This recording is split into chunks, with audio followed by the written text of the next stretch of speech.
amazing anthropology majors and fabulous students, and 4 of our fabulous students from the field school. So we have Ben Gosnell, Sarah Shepard, Huck Perry, and Leslie Anderson with us here tonight as well. And so we'll all be sharing with you what we've been doing today.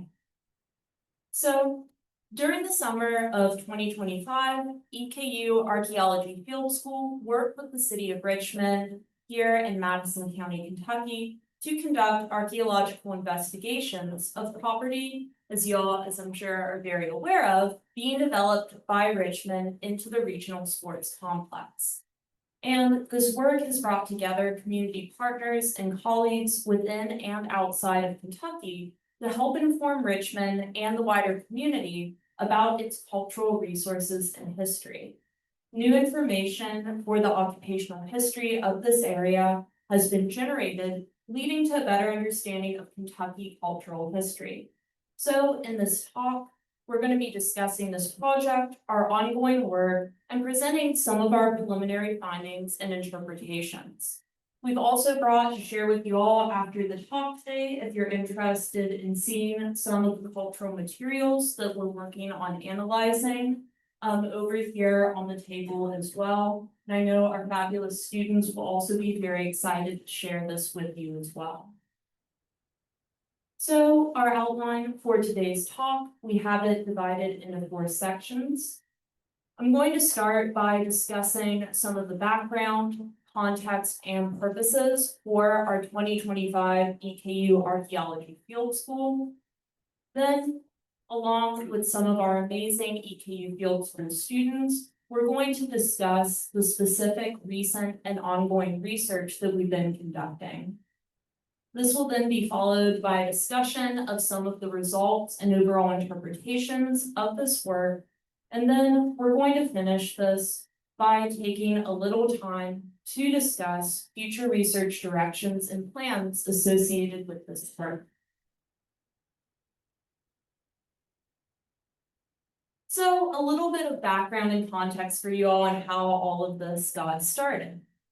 So in the late fall of 2025, towards the end of November, Sharon Graves with the city of Richmond reached out to Dr. John Indemino and myself. Dr. Indemino is also one of our anthropology faculty members and archaeologists at Eastern Kentucky University, about the possibility of working with the city of Richmond to conduct archaeological investigations at the Richmond Regional Sports Complex. So we went out there to give a look to see what we could see. And as you can see, it was very brush laden at the time. Now, currently still on the site is a monument that was placed there around the early 2000s, correct me if I'm wrong, Sharon. And marking that this was the birthplace of Christopher Kit Carson. Now, when Dr. Indemino and myself were out there with Sharon, also with Tom Black, we weren't able to see anything on the surface that would have indicated occupation. But we were very interested to see what we could find out moving forward. Now, as I'm sure many of you are aware, Kit Carson was born to Lindsay and Rachel Carson. They married in 1796. He was the 6th of their children. Previously, Lindsay had 5 children with his previous wife, Lucy, before she passed, and he married Rachel.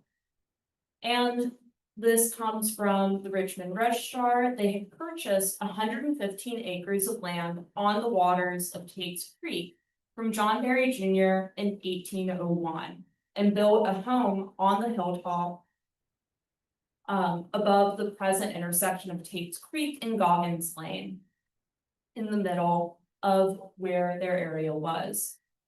Now, Kit Carson was born on Christmas Eve in 1809, and they only lived there after his birth until about 1811. So, as many of you are aware, I'm sure, Kit Carson is a very controversial historical figure. He was one of the first federal Indian agents and a US Army officer.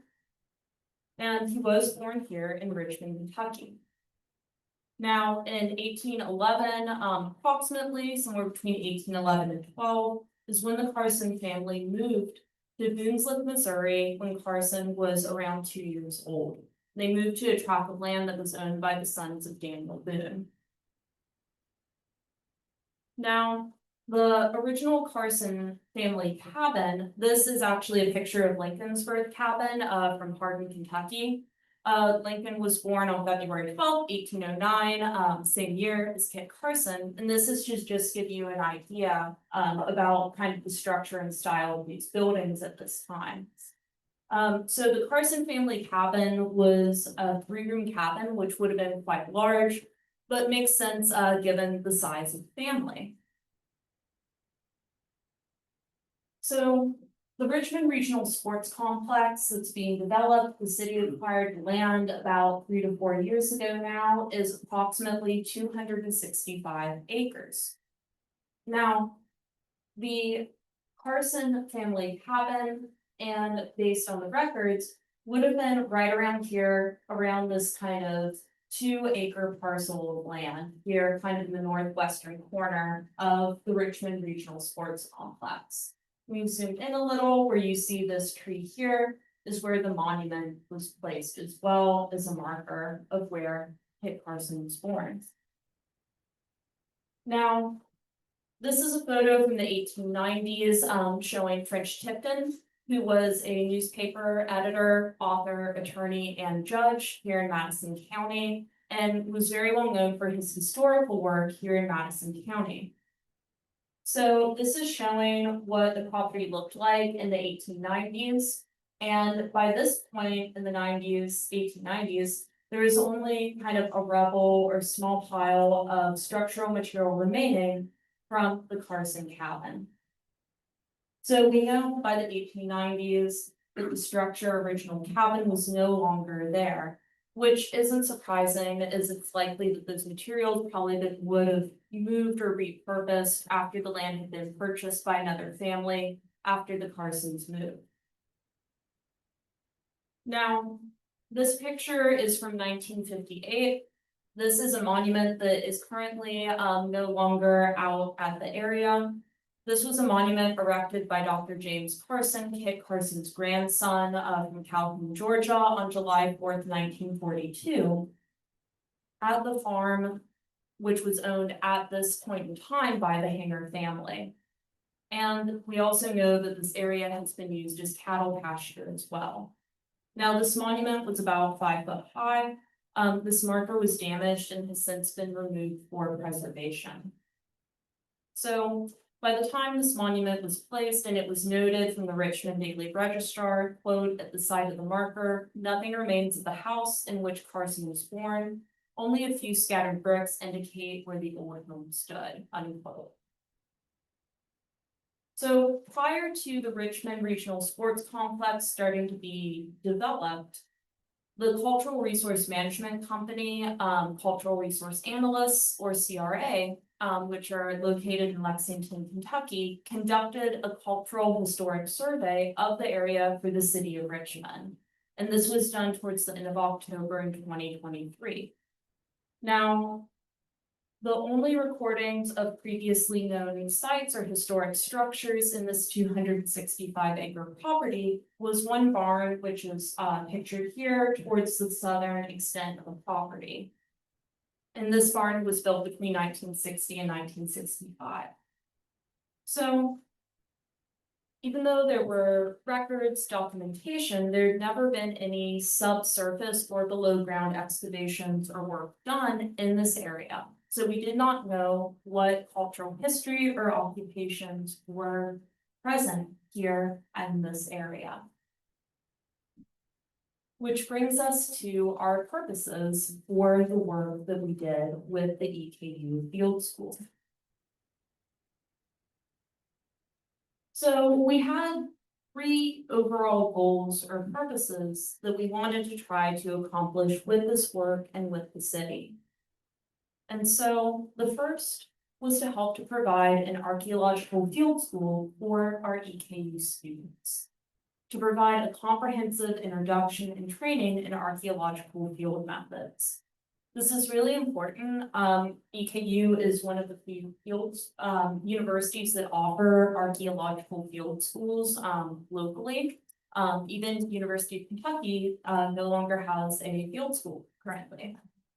So this helps prepare students for jobs in archaeology, either graduate programs, cultural resource management, and gives hands-on learning experiences in the training of archaeological practices, as well as including laboratory methods and procedures. Now, of course, one of our other critical things that we were trying to accomplish was to provide an inventory and assessment of subsurface cultural features and deposits present at this location to better inform the city of Richmond about the possible location of Kit Carter's birth cabin, as well as any other occupational history present in the area, because we know people have been living here in Kentucky for well over 12,000 years. So we wanted to learn about the entirety of occupational history in this area. So we're going to talk a little bit about this in a few minutes, but we also wanted to conduct geophysical survey and pedestrian and surface survey as well, since no archaeological work had been done in this area before. And to help with the city learning about these resources, but also identify potential locations for a period appropriate cabin that the city has acquired for helping with placing in the area, and also with future preservation of this area as well. And third, this work is vital in informing not only the city of Richmond, but also the Madison County Historical Society and the broader community of the cultural resources present in this area. And so this is crucial for any future recommendations of potential preservation and stewardship. And this work also helps to aid in the goal and the city's goal of making this a public area and to increase public knowledge of Madison County history writ large. So as such, public outreach and education were a significant component of this work.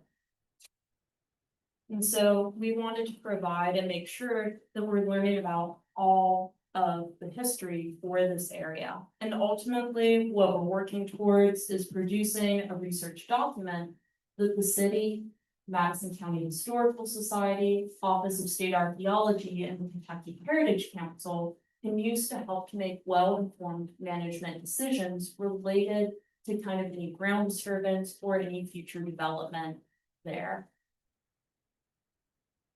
So what we're going to do now is talk some about the research that we conducted, so our recent and ongoing research.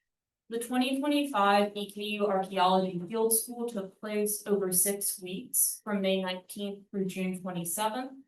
We had 1 week on campus getting all prepped and ready for our field work, and we spent the last week as well back on campus starting to process the cultural materials. So the field work and excavations that we conducted at the sports complex was over 4 weeks from May 27th to June 23rd. So we'll walk you through what we did, what we accomplished, what we got to do while out at the site. So the first step in any archaeological project is establishing our site grid, so we know where we are in space.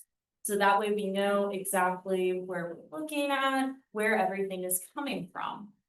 And so we got to work with Dr. Erin Comstock, who's archaeology faculty member at University of Louisville, to get our site grid set up. And so this is tied in to northern and eastern UTM coordinates on the globe, so that way we know exactly where everything was coming from that we were excavating or doing. So we got to use, we were jokingly calling this a wizard staff. It has a sub-centimeter accuracy and it lets us plot our points. Our next step was conducting geophysical survey. So these are techniques using equipment that allows us to look below the surface without excavating. This helps give us an idea of any disturbances below the soil that might be related to human occupation or activity before doing excavation. So we worked with both Dr. Comstock, pictured right, University of Louisville, who conducted magnetometry, and Daniel C., who is a geophysicist specialist at Archeospatial Analytics, pictured left here, to conduct GPR. This helped give us an idea what might be happening below the surface to help us think about where to target excavations. We also conducted pedestrian survey. Oftentimes things are what they sound like with our archaeological work. So pedestrian survey, we were walking in a systematic way across the entire kind of 2 acres of this outcrop to see if we saw any cultural materials on the surface, to see and give us an indication of occupation history, where things were, where people might have been on this area. The next step was then to conduct shovel pit testing, where we're doing these small samples systematically across this entire site area, about this 2 acres, and everywhere you see a black dot is where we conducted a shovel test to dig down all the way to the bottom of past cultural material to end up getting an idea of density and distribution of archaeological material across the site to help us understand occupational history, where people are doing things. So we conducted this across the entire area, and based upon the concentrations that we found, we conducted more shovel testing at closer meter intervals around this area. We'll get to take a look at some of that in just a minute. Now, what you're looking at here is we used a combination of the geophysics, our pedestrian survey, and the shovel testing to help us inform where to put excavation units. And so what you're seeing here is some of the results of our geophysics data. And so we were able to determine, based on that, potential areas for what we call anomalies, or where it might have been cultural activities that people were doing across the site, outlined here in green. And so our main concentration of where we were finding materials from the shovel testing, and according to the geophysics, where we were seeing disturbances below the soil, was outlined here in this red box. What you're seeing here in white is where that monument was located, or still is located, where the creek is. So based on this and the amount of time we had left, we decided to put in 5 excavation units at several of these different potential cultural anomalies to see what they were. So these test units were 1 by 1 meters. And this is just to give you an idea. Indiana Jones makes it look a lot less tedious than it sometimes is.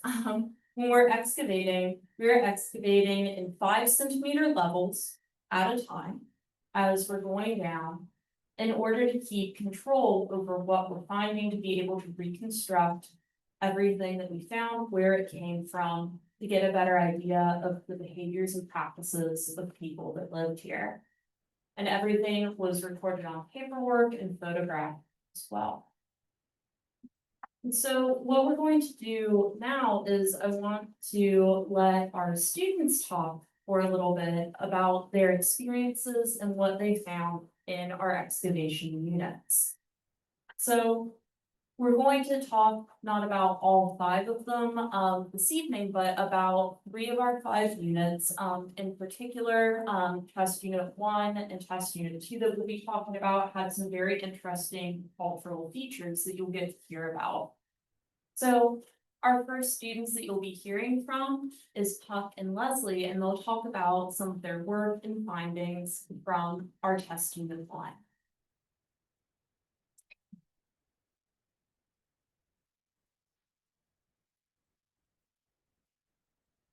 Hi, I'm Todd. This is Leslie. So we had test unit one and it was really, really unique from the get-go. We actually did end up having to overstake our unit, which is what means, it's a 1 by 1 meter square. And you can kind of see the pink string that's at the top there going off in the distance, just because there were several large stones in the ground that prevented us from staking down the unit. And we did discover that was due to the feature of the unit. That large rectangular stone in the middle there was visible before we started digging. It was the only one that was visible, but others became very, very quickly visible as we got further and further down. We began with like standard shovel excavation, but quickly had to move to digging unit by hand with a trowel, just because there was so much limestone material in it itself. We ended up removing about 35 kilograms of limestone that was non-cultural. We recorded that, weighed that, counted it.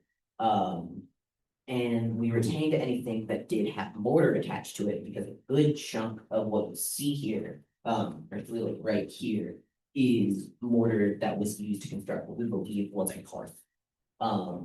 It continues on into the east wall of the unit there, but we didn't excavate that part, we just kind of mapped it. The rock, the stone in the middle there, ended up being weighed at some point. It did like get moved and was returned to its provenance after that, along with that one. As we were excavating, we found a good deal of cultural material, including burnt glass, regular glass, some fossil remains, including a pig bone that had butcher marks on it, which was really interesting. And we also found some evidence of continued land use, including a cow tag, which was really fun. One of the construction workers who was in the area, because we were excavating on an active construction site,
Thank you so much, Pat and Leslie.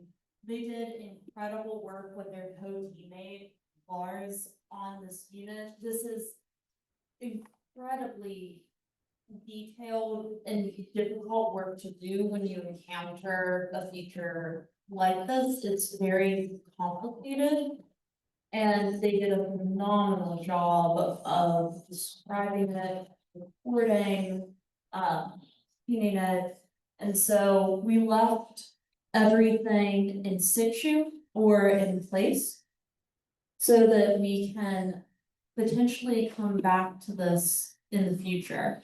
Something else we were also able to do that's very exciting is we were able to take a soil sample from beneath some of these stones, and what we think is this print feature in the area associated happen. So that way we can do a process called flotation, where the soil is put into a barrel of water that agitates it, separates it, which allows material that's lighter to float to the top, heavier material to sink. And this is one of our primary ways archaeologically that we collect plant remains for thinking about potential things that may have been cooked or used in this area as well.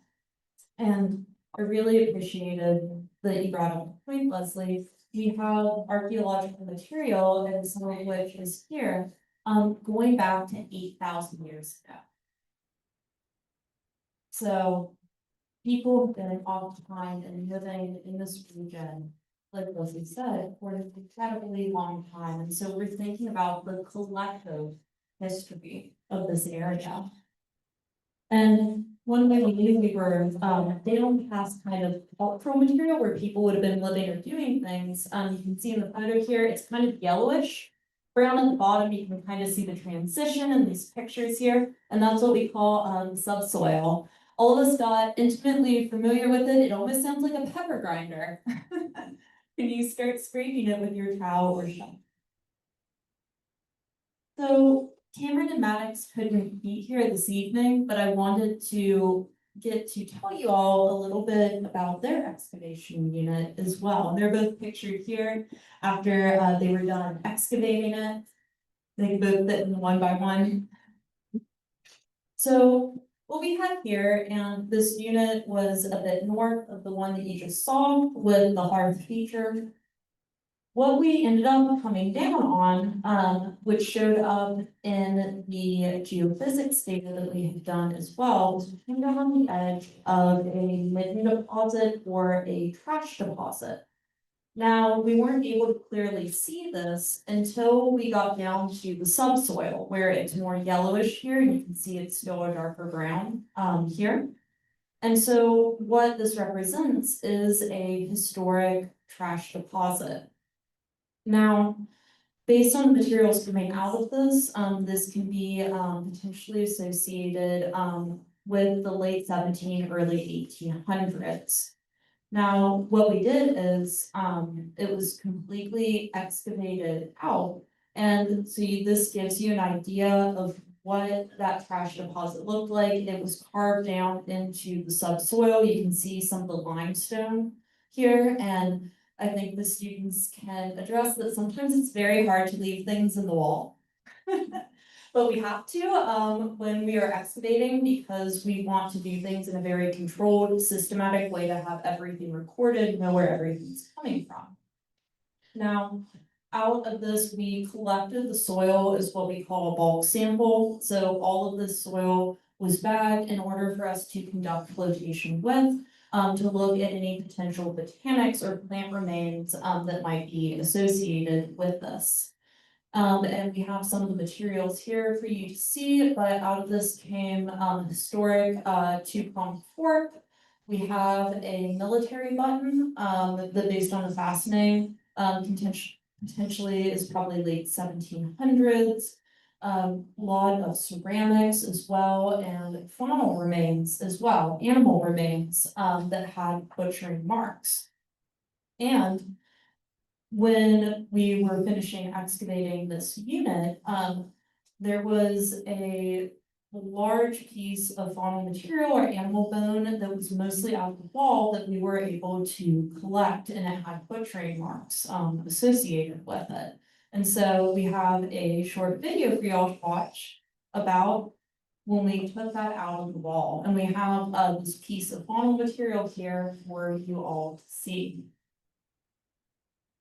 And this gives you kind of a little peek into seeing the excavation unit and Maddox recovering this faunal material.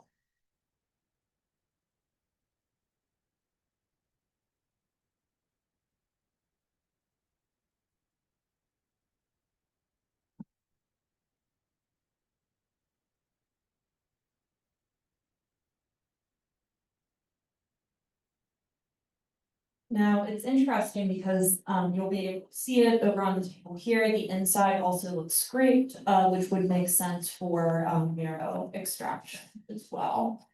And you'll notice that those two pieces, the top part and the bottom part, will come off here in a second.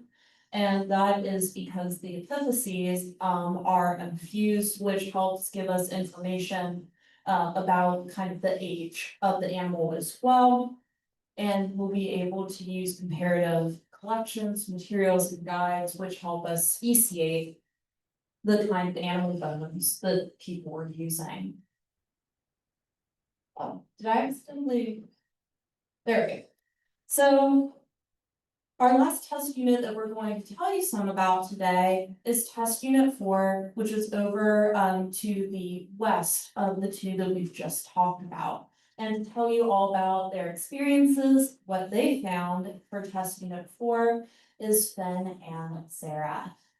So Finn and Sarah, would you like to come up and share?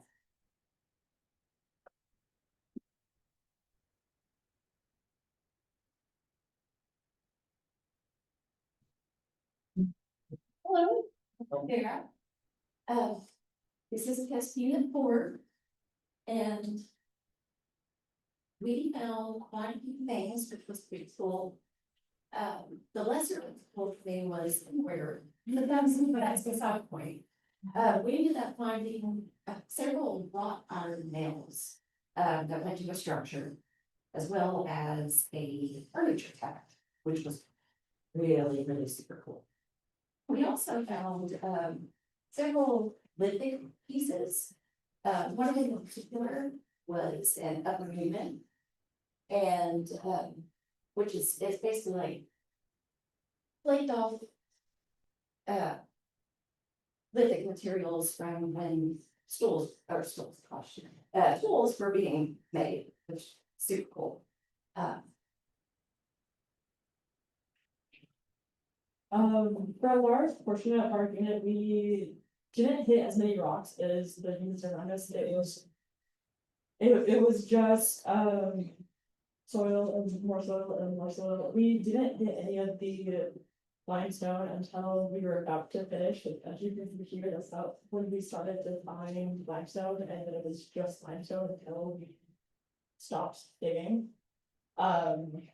Which sort of annoyed me because I was like really good at just digging until I hit rocks, and then I wanted to keep digging, but I wasn't allowed to. I had to map the rock in every time I found it. But I made it work, and I didn't almost die like 6 times. It was hot. It was really hot this summer. I also want to add that I'm originally from Richmond, Kentucky, so being able to be part of this history and being able to uncover this history for future generations to understand was such a huge deal to me, and I know it was a huge deal to the rest of the students in our class as well. And Dr. Swisher, this was literally one of my dreams come true, just because I got to be part of this, and it was a huge honor.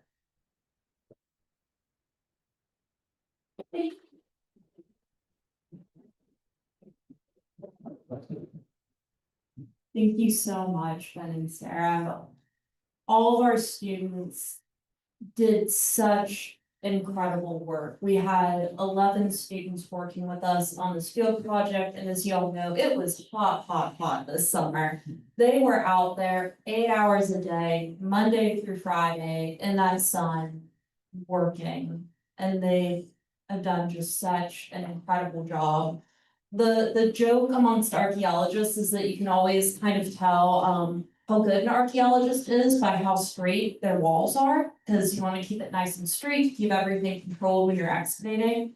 And our students, this was their very first time excavating, and they had some of the nicest, straightest walls you can imagine, as you can see from the pictures. Excellent, excellent, excellent.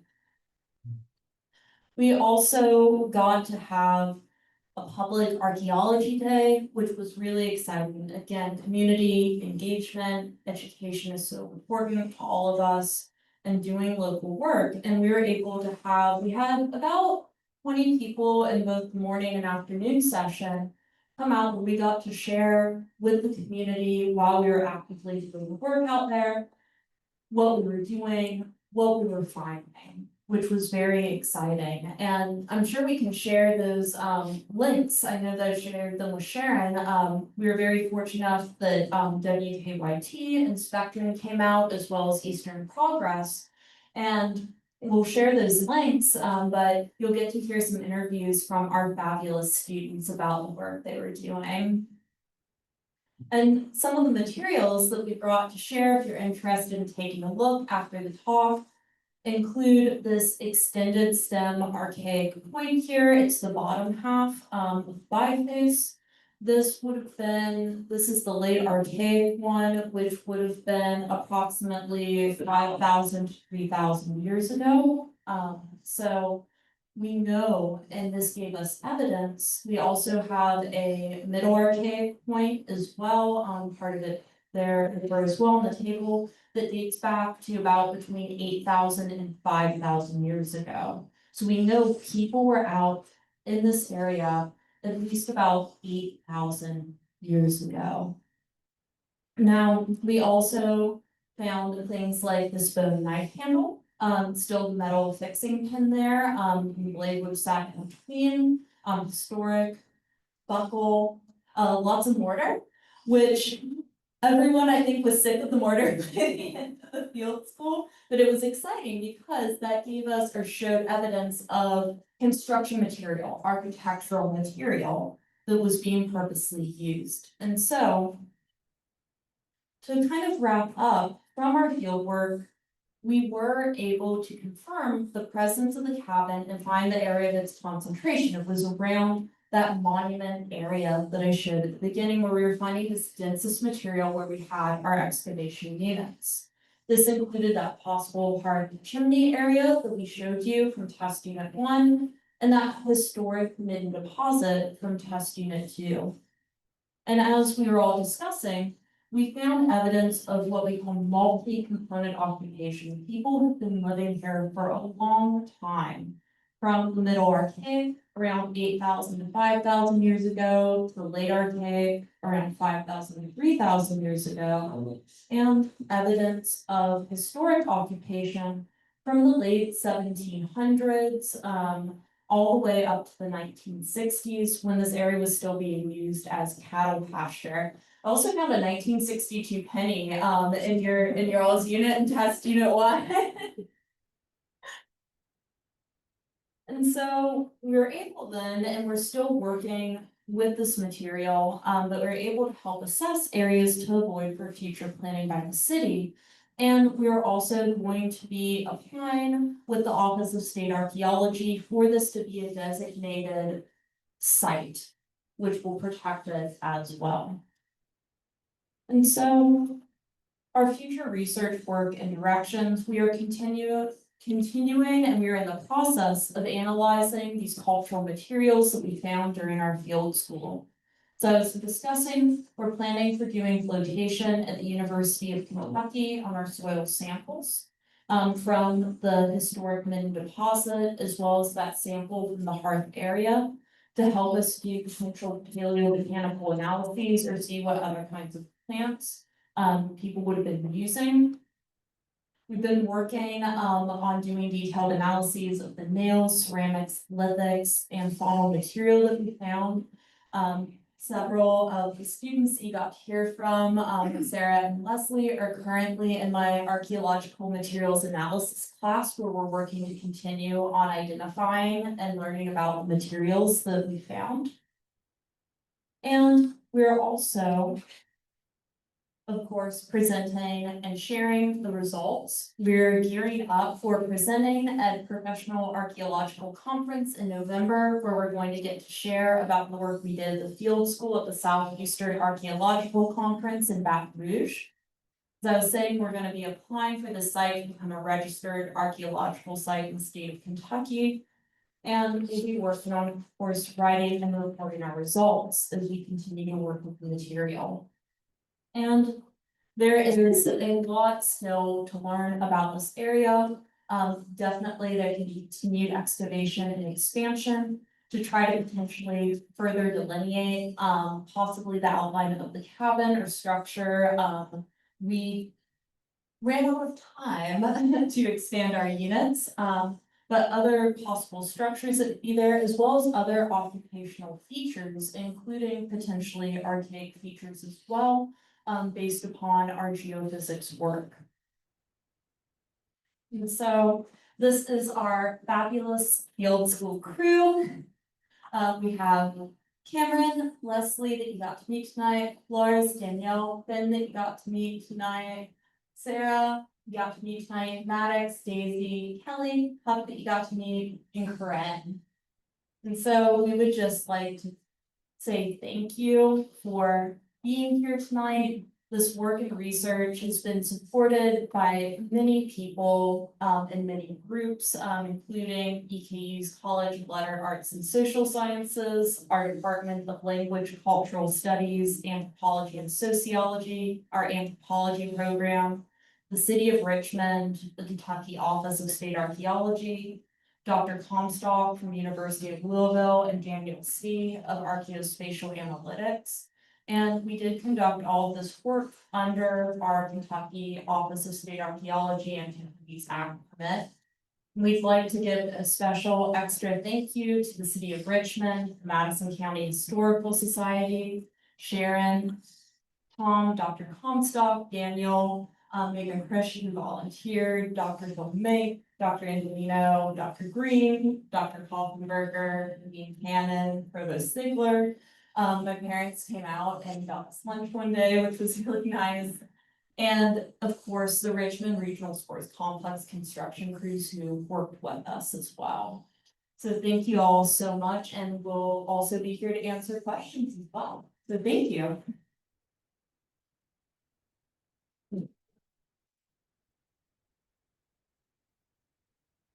Anyone have questions?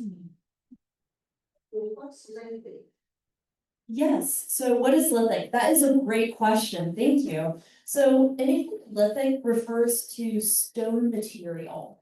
Oftentimes when we talk about lithics archaeologically, it's referring to work stone, so like stone tools or debitage or waste from the making of the stone tools. Great question, thank you. Yes. What is the geophysical apparatus that you use to find objects under the ground? What is it? How comes?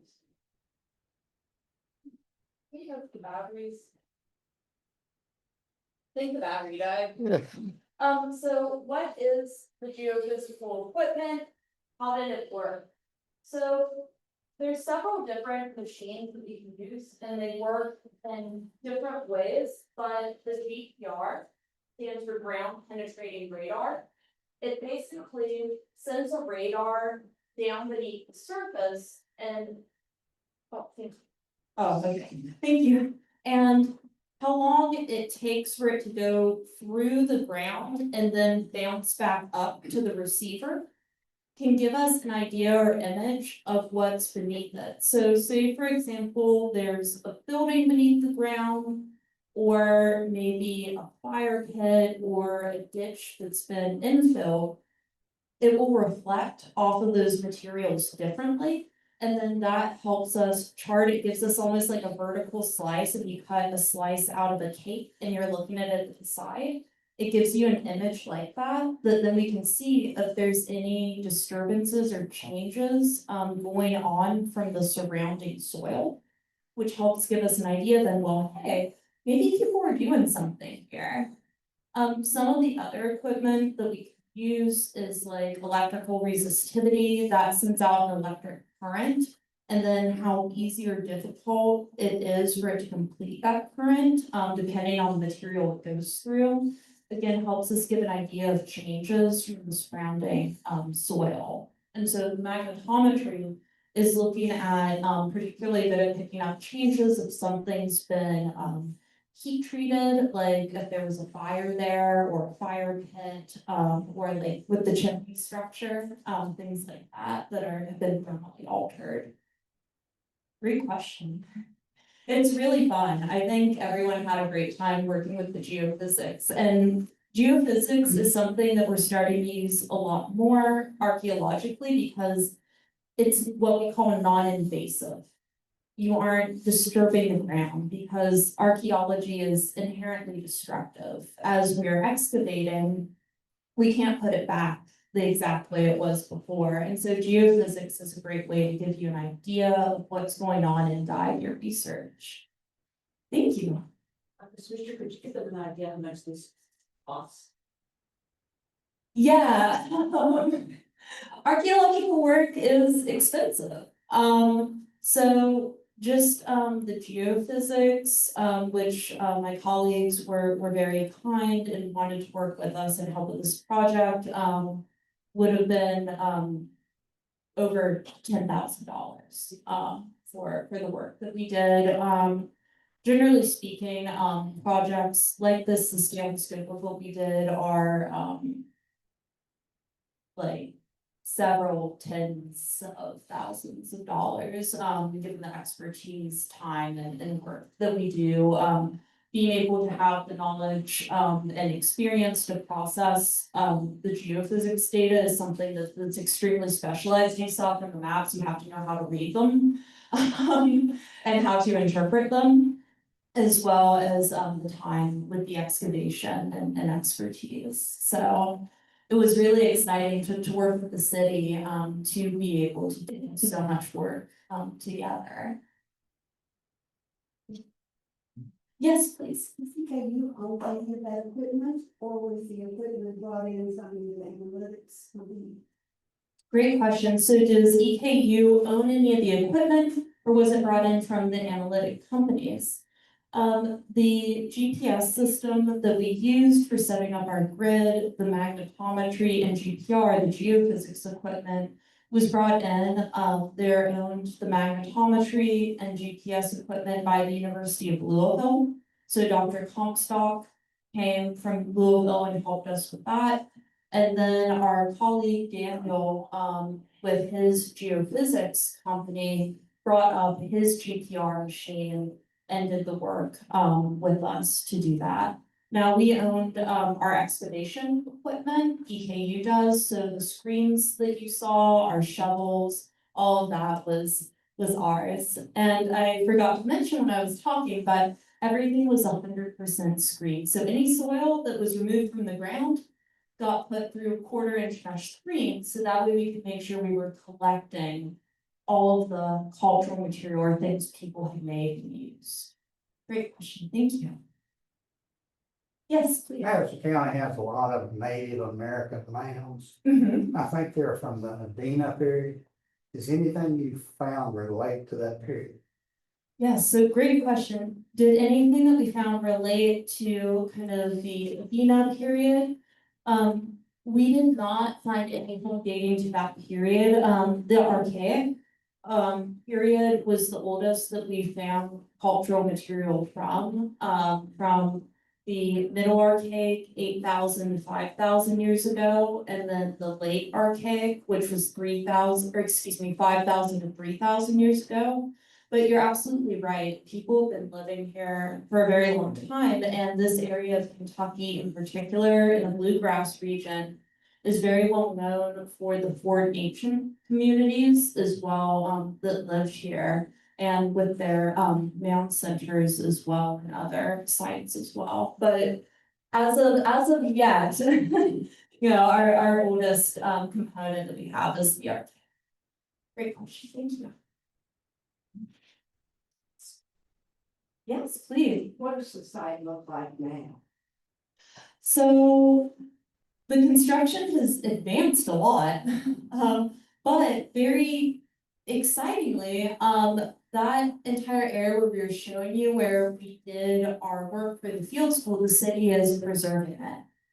So it is not going to be disturbed. So that kind of entire 2-acre area on that outcrop where you saw the pictures from our excavations will be preserved. And so there's the potential to do future work and it will not disturb the cultural history of that area. So did you cover the border and this, with the big sites? Yeah. Yeah, so we backfill, oh, thank you, yes, and yes, we backfill those excavation units, so we put.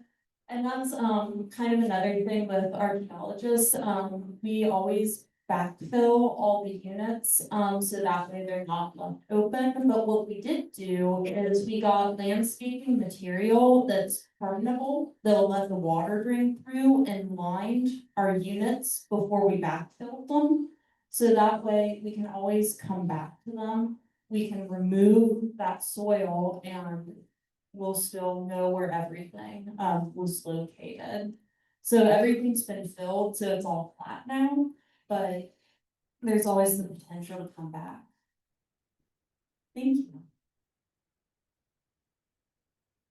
Any questions for our students about their experiences? Yes, please. You were blessed or cursed with exceptionally hot weather and I assume no rain. What do you do if you're in the middle of a project and it does rain quite a bit? How do you handle that? Yeah, do you wanna talk about what, you wanna? So the question was, how do we handle when we get unexpected storms? So we did actually get a bit of rain, and we tarp over the units every night to ensure they don't dry out and so the moisture can be removed when they get in there. So what we did is we took buckets and we would bail the water out of the unit, until it was empty. Yep, and that is also part of the field experience. I don't think it's a true field season if you don't have to bail the units out at least once. Yeah, Ben. There was one day it rained when we were actively digging out our units. So we had to all huddle under one of our canopies and wait for the rain to stop. And we put it for what, maybe half an hour? Yeah. And we couldn't do anything while it rained. We just had to, stand there. So then we were packing up. Oh, yeah, there was. The cloud of ground park. And everybody just running. And it's like, yeah, forget it. We've got it packed up enough that he's gonna we recruit the park as much as we can, like, get your vehicles again. So we we're always at the mercy of the weather, when we're excavating. And so, like they were all saying, when they're active units, you tarp them overnight, so if it rains, it's not going to ruin, the context or what you're doing. But yeah, it's not really a true field season unless you get to bail out units at least once. So we're constantly watching, the radar. While you can work when it's raining, if it's raining too heavy or hard, you just can't really do the work. So there was one time even that I worked on the coast of Florida where we had a hurricane come through. And that flooded the site pretty good. Great question. Yes, please. In this part of the country, how far underground normally do you find artifacts unless you're in a burial field? Great question. So in this part of the country, how far down do we normally find artifacts? So, here it went down for most of the areas. It depends upon whether you're up on top of the landforms or kind of at the bottom of them. But for us here, it was around 60 centimeters when we got through kind of all artifacts or the layers in which we would expect to find them. So about half of a meter or so down, which is pretty typical for that kind of soil and this kind of area and landform here. Now, it can range, much to your point, in different parts of the country.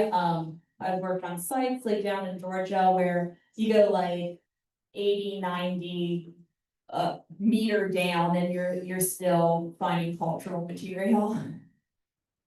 So we didn't have to dig down quite as far here, but as I'm sure many of you are aware of, who live around here, the soil is very limestone heavy. So we got to work our muscles out a lot with our excavations. And then once you get down to that subsoil, kind of the non-cultural bedrock area, it's extremely clay heavy as well and very difficult to dig and to then screen as well.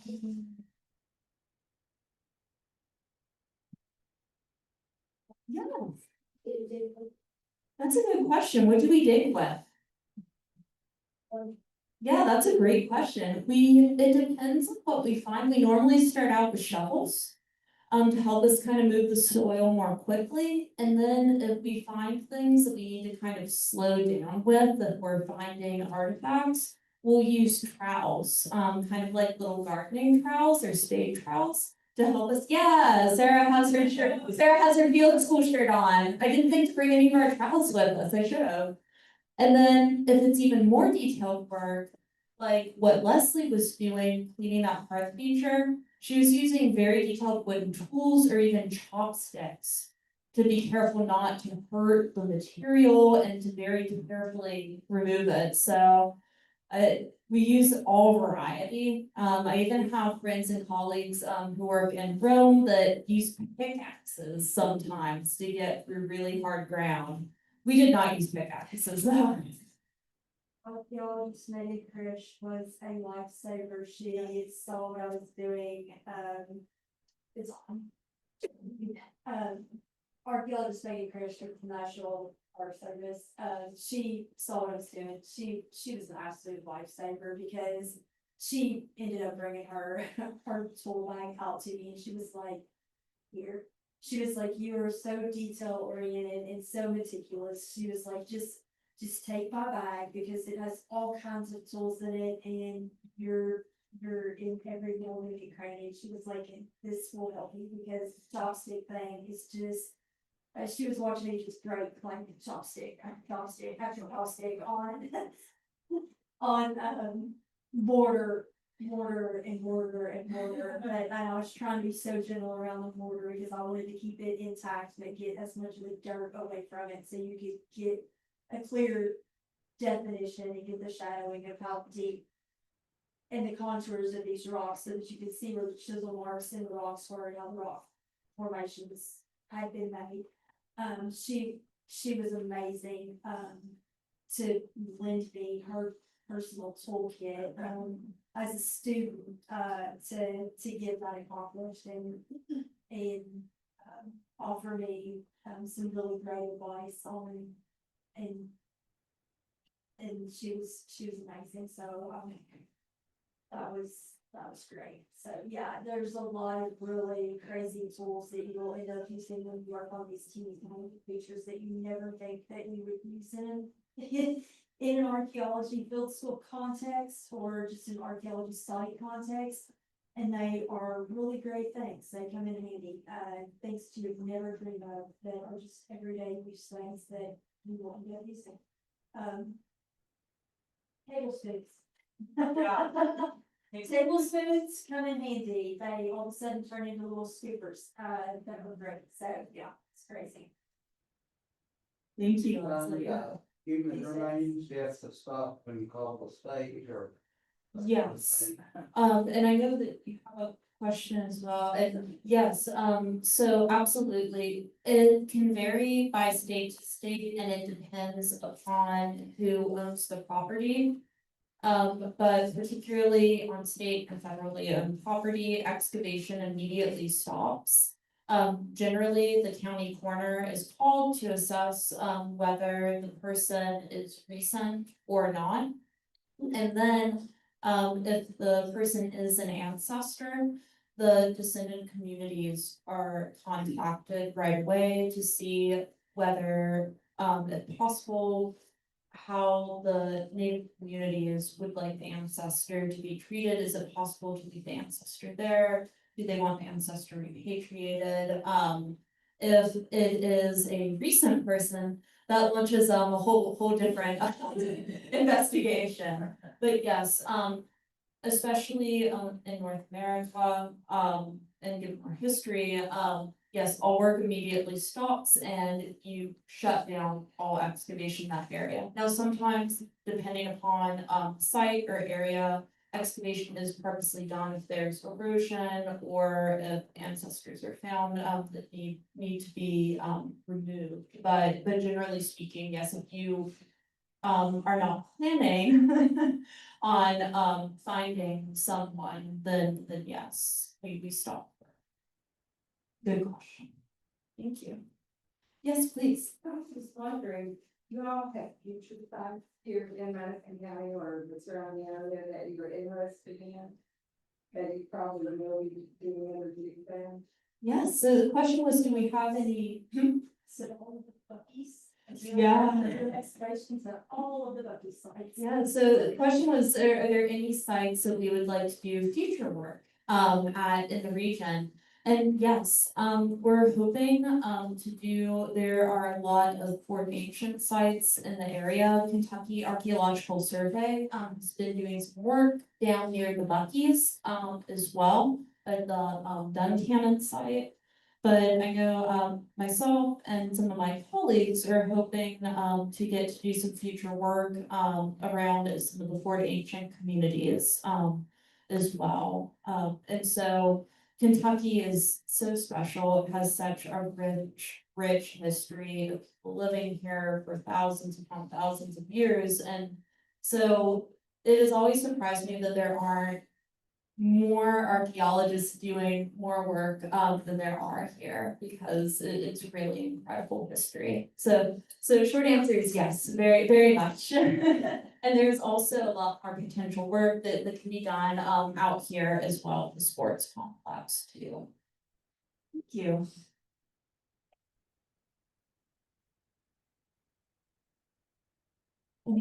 I'll hand it back over to Sharon.